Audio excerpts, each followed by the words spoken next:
روزے سے کیا مناسبت ہے کہ پچھلے 11 مہینے میں جتنے گناہ کیے ہوتے ہیں ان 29 یا 30 روزوں کی برکت سے اللہ ان سارے گناہوں کو جلا دیتا ہے اور اسے گناہوں سے صاف کر دیتا ہے۔ من صام رمضان ایمانا و احتسابا غفر له ما تقدم من ذنبه، جو رمضان روزے سے گزارتا ہے اس کے پچھلے سارے گناہ معاف ہو جاتے ہیں۔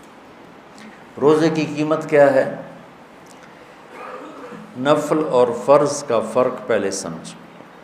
حضرت علی رضی اللہ تعالی عنہ ارشاد فرماتے ہیں کہ جس کا فرض روزہ چھوٹ گیا اور اس نے اس کی پھر کمی پورا کرنے کے لیے قیامت تک زندہ رہ کے روزانہ روزے رکھے تو اس ایک فرض روزے کا بدل نہیں بن سکتا۔ یہ فرض اور نفل میں اتنا فرق۔ تو اللہ تعالیٰ کے نبی فرما رہے ہیں من صام یوم تطوعا، جس نے نفلی روزہ رکھا، بہت کثرت سے رکھتے تھے، پیر جمعرات آپ اکثر روزہ ہوتا تھا، ہر مہینے کی چاند کی 13، 14، 15 آپ کا روزہ ہوتا تھا۔ اس کے علاوہ آپ روزے رکھتے تھے۔ شعبان کا مہینہ بعض اوقات پورا ہی روزے رکھ لیتے تھے، اکثر روزے رکھتے تھے۔ تو اللہ کے نبی نے فرمایا من صام یوما تطوعا، جس نے نفلی روزہ رکھا اور اس کو اس کا اللہ تعالیٰ عوض دینے لگا، اللہ نے لوگ، ثم اعطی ملء الارض ذهبا، پھر سارے 24,000 کلومیٹر ہے زمین، اس کو سونے سے بھر کے نا اس کو پیش کیا گیا کہ یہ آپ کے نفل روزے کا بدلہ ہے۔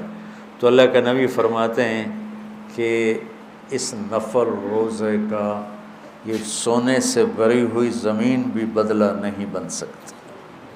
فرض کیا ہوگا؟ فرض پہ اللہ تعالیٰ کہتا ہے الصوم لی وانا اجزا بہ، روزہ میرے لیے ہے، نماز بھی اللہ کے لیے ہے پر اس کا بدلہ جنت ہے، حج بھی اللہ کے لیے اس کا بدلہ جنت ہے، زکوٰۃ بھی اللہ کے لیے ہے اس کا بدلہ جنت ہے، کلمہ توحید و رسالت بھی اللہ کے لیے ہے اس کا بدلہ جنت، سخاوت، تہجد، تبلیغ، جہاد، علم، اس کا بدلہ جنت۔ لیکن اللہ تعالیٰ فرماتا ہے روزہ میرے لیے بھوک پیاس کر رہا ہے، پیاس برداشت کر رہا ہے، بھوک لگی ہوئی ہے، کھانا نہیں کھا رہا، پیاس لگی ہوئی ہے، کوئی دیکھ بھی نہیں رہا، پانی نہیں پی رہا، تو اللہ فرماتے ہیں اس کا بدلہ تیرا رب خود تجھے مل جائے گا، تجھے اللہ مل جائے گا۔